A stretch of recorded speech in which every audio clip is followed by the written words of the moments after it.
this is where we're going to be. Hopefully, this is where the magic's going to happen. I don't understand why Palm Sunday weather is always so questionable. You know, we want to have a procession with the palms, and it's always so difficult. But, you know, looking ahead to Palm Sunday, there's so much to reflect on.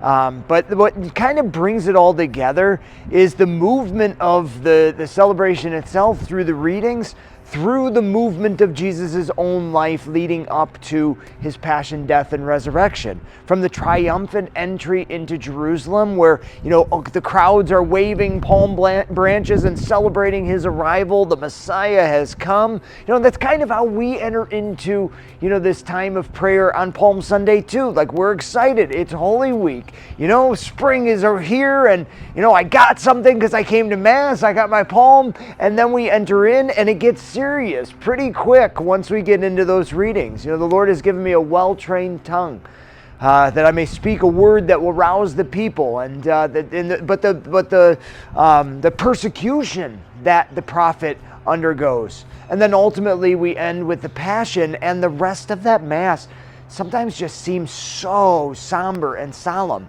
and we leave Mass that day with such a heaviness in our own hearts. And just reflecting on that pattern itself, you know, brings to mind the finality that our persons experience when we lose the opportunity.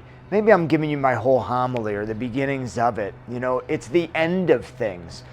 Times we don't get a second chance. I want you to think about that, reflect on that. There's a finality to the death of Jesus. You know, and maybe it's the guilt in our own hearts, the conviction of, I caused this. I caused death to God. And we walk out of this celebration, you know, with this definitive end to the gift that was the Messiah in our midst.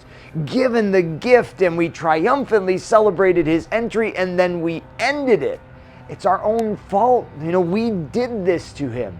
And then we go through the, you know, Holy Week, you know, with the challenges of that. But what we celebrate, even beginning with Palm Sunday, is that death is not the end. And it isn't even so much about second chances, but redemption of the one that we had. You know, Jesus takes the failure and brokenness and sin and shame and turns it into something glorious when we surrender it to him.